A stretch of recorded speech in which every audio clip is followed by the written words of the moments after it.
sa ating hukuman sa mga oras na ito. Hindi ko po alam kung ito ba ay eksakto lang na nangyayari o ito po ba ay sinasadya. Katulad po ng pagkakakulong ng ating dalawang senator judge na si Senator Jinggoy Estrada at si Senator Rodante Marcoleta. At ang kagiyat pong pagdating ng aming mga masasabing galing sa ombudsman, sa akin, at kay Senator Alan Peter Cayetano. At kahapon, pagkatapos pong ng isang araw na mabanggit ang patungkol sa pagpunta ng ating mahal na NBI Director sa Bangkok, at ito po ay kinwestiyon ni Senator Alan Peter Cayetano, kahapon po ay biglang lumabas ang isang pahayag na iniimbestigahan daw po yung patungkol sa pangyayari noong Southeast Asian Games. Ito po ba ay eksakto lang o ito po ba ay mayroong dapat tayong pangambahan? Sapagkat, alam niyo po, ako din po ay dapat ay pupunta ng Iran. Sapagkat isinagawa po ang pagbibigay-pugay sa namatay na kanilang leader, spiritual leader. Pero hindi po ako tumuloy dahil may impeachment po tayo. Tanong ko lamang po sa ating mga kasama, dapat po ba tayong mangamba? Dapat po ba kaming mangamba? At tayo po ay parang eksakto naman lahat ito? Hindi ba po tayo ay malayang korte? Tayo po ay may karapatan na binibigay ng konstitusyon na magsagawa po ng pagdinig na ito. Yun lamang po. Maraming salamat po, Ginoong tagapamahalang hukom.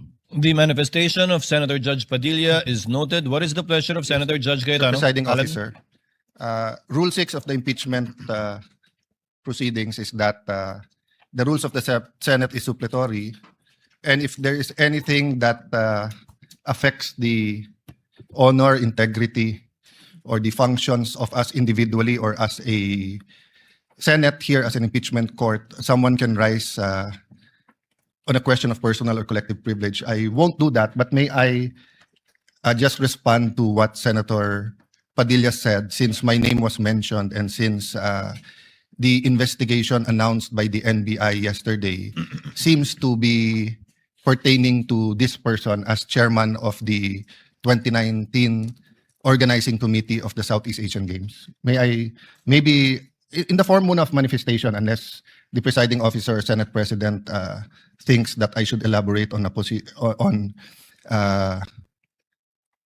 by asking for time on a personal collective privilege, but I don't want to start that. Senator procedure. Judge Cayetano may make his manifestation. For the record, sir. So when I mentioned his name, his position the other day that it was bad taste, walang personal yun. I mean, regardless kung sinong, even if it was a secretary, an alter ego of the president who wrote the prosecution team or the defense team to say, pwede bang next week kasi may seminar, I would have said the same thing, di ba? Na, look at the gallery.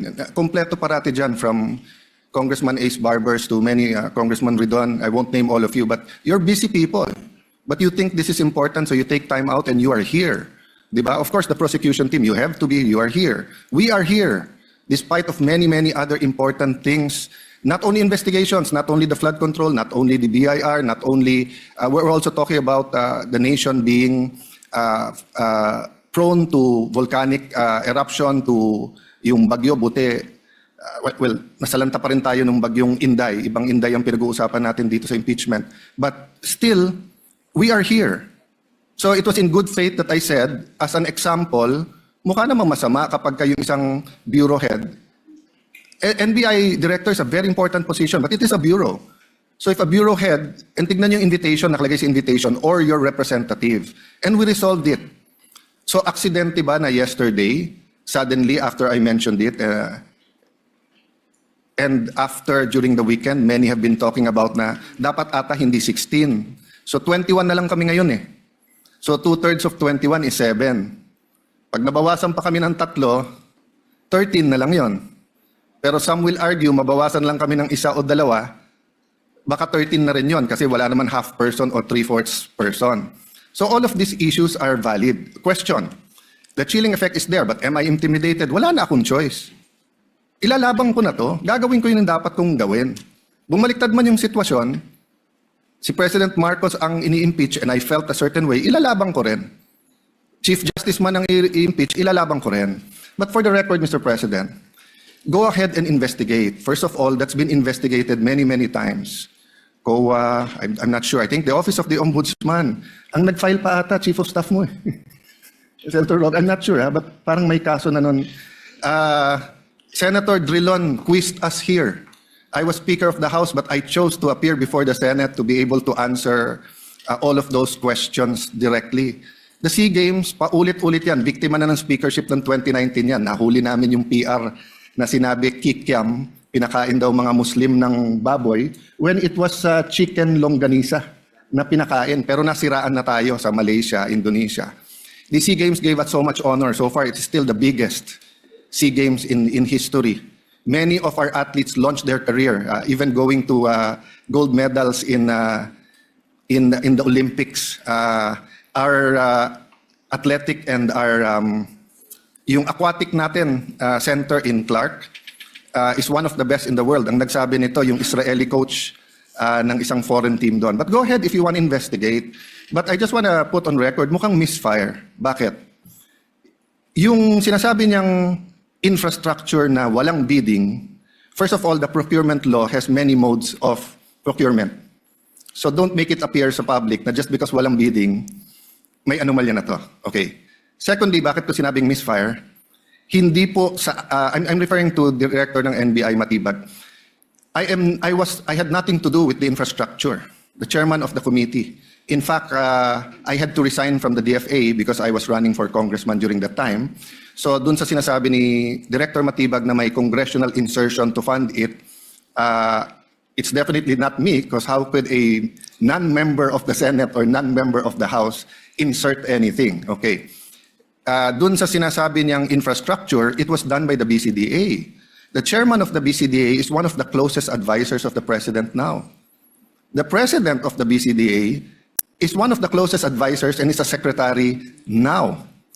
And he said, medyo kaduda tong kumpanya na nanalo walang bidding. If I'm not mistaken, it's the same company who's making the City Hall of Pasig. So, I mean, if they want to investigate, go ahead. But by mentioning the organizing committee of the SEA Games, ako po chairman nun. At paninindigan ko po na napakaganda nung nangyari doon. At kung may anomalya, ako unang magagalit.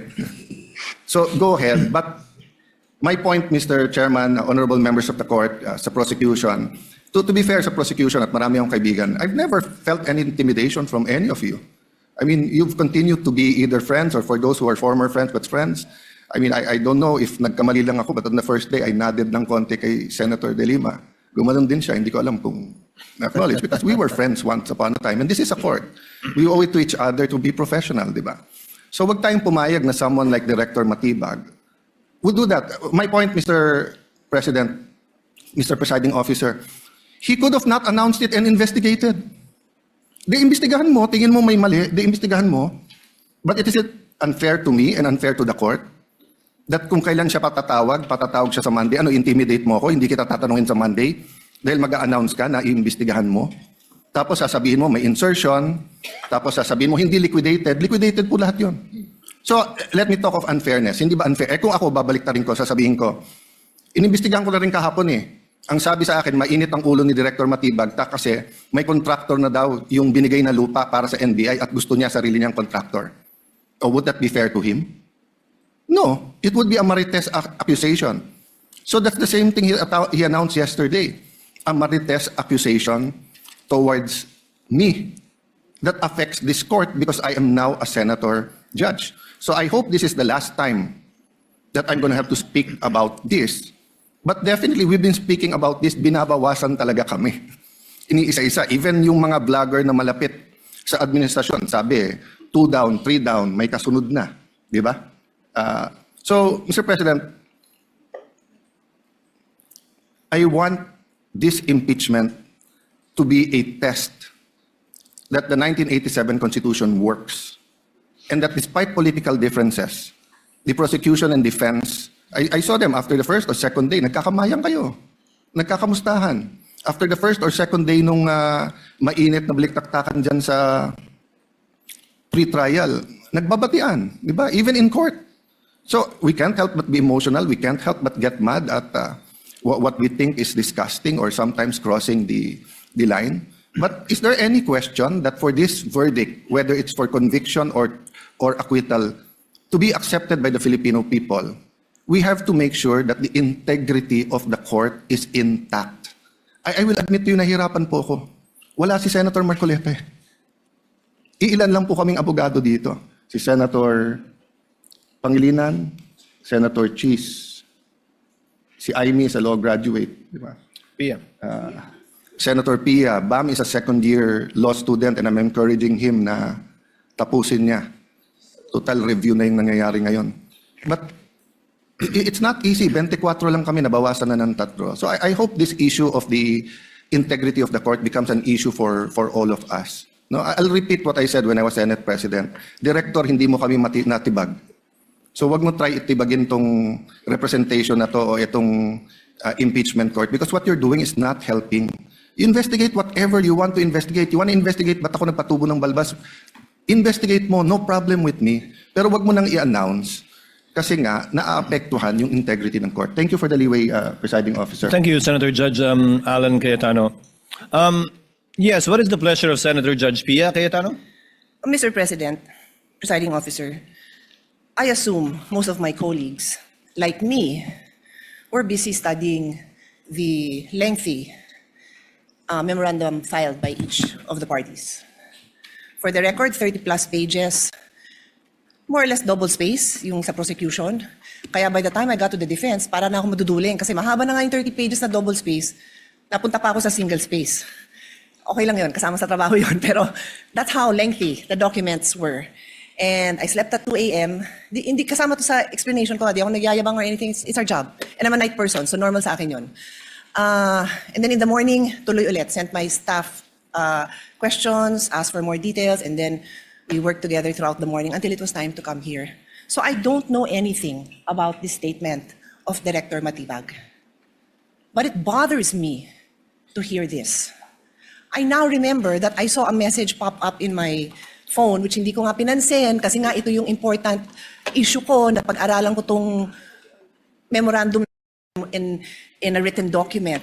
But I recall now na may nag-pop up na message from a coach telling me na gustong pa-imbestigahan yung SEA Games. And di ko talaga pinansin. And now Alan brings it up and I am bothered.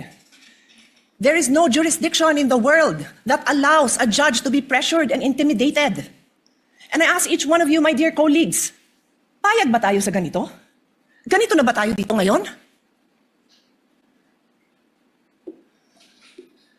Don't we want a better country for our children? Why would you allow a director who's just called to be a witness next week brag that he's going to investigate? And again, I don't know, so I respectfully request that it be played.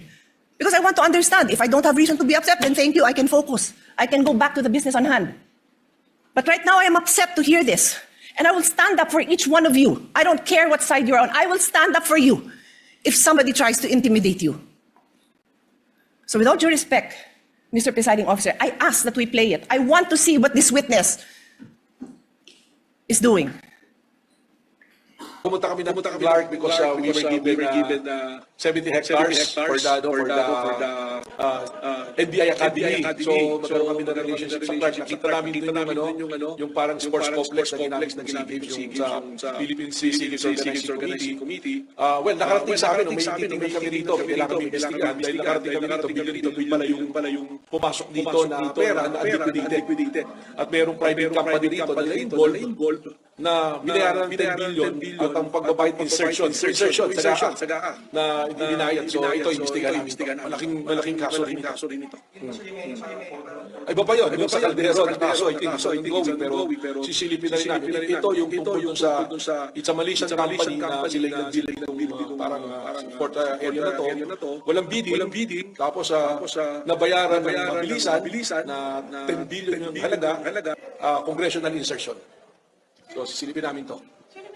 Katunayan, meron kaming mga kaso na pumasok na bago na dapat namin tingnan. Kung maalala nyo, pumunta kami ng park because we were given I think that's it. 70 hectares for the NBI Academy. So magkaroon kami na rin. Senator Judge Pia Cayetano is recognized. Rest assured, Mr. Presiding Officer and dear colleagues and parties, I will not belabor this point. I will not stay long. But clearly, from the statements of Director Matibag, malaki daw kaso to. Naimbestigahan na niya? Alam niya ng malaking kaso? Paano niya nalaman? So sa akin lang, Mr. Presiding Officer, simple lang eh. What was the intention here?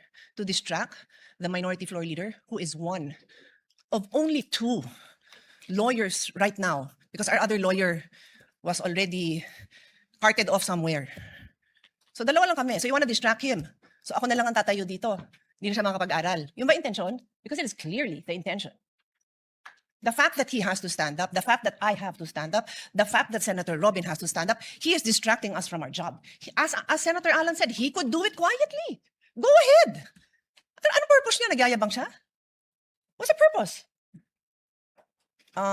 Is he trying to intimidate us not to ask him tough questions when he is our resource person next week? I do not know. But those statements, those actions are not acceptable, possibly contemptible. So I ask the presiding officer and you, my dear colleagues, let's think about this clearly. I will stop now. As Senator Pangilinan said, we can take this up on Monday. Salamat na pinagbigyan niyo ako na mapanood natin at pag-isipan natin. Na gano'n na lang, pag may pinatawag tayo sa witness stand, abangan natin na magpe-press con na kung ano-ano pagsasabi tungkol sa atin. I didn't have enough time to research. But clearly, I know that there's jurisprudence that does not allow a judge to be intimidated. And if hindi pa nanakot yun, then I don't know what is. Kung hindi pa ninindak yun, then I don't know what is. Hindi tayo sensitive. Sanay tayo dito. Pero alam din natin kung pinapatamaan tayo, di ba? Alam natin yun. Hindi tayo tanga. O so paano? Sabihin ko ngayon sa kanya, manda ka sa akin ngayon. Pagdating mo, ganun ba? Gaganti na lang ako. Hindi ako ganun. Kilala niyo ako. For how many years ako tumayo dito? Hindi ako nang gaganti. Hindi ako mababaw. Pero I'm asking you, dear colleagues, huwag tayong papayag. The Filipino people deserve better. We deserve better. Thank you. Thank you, Senator Judge Pia. What is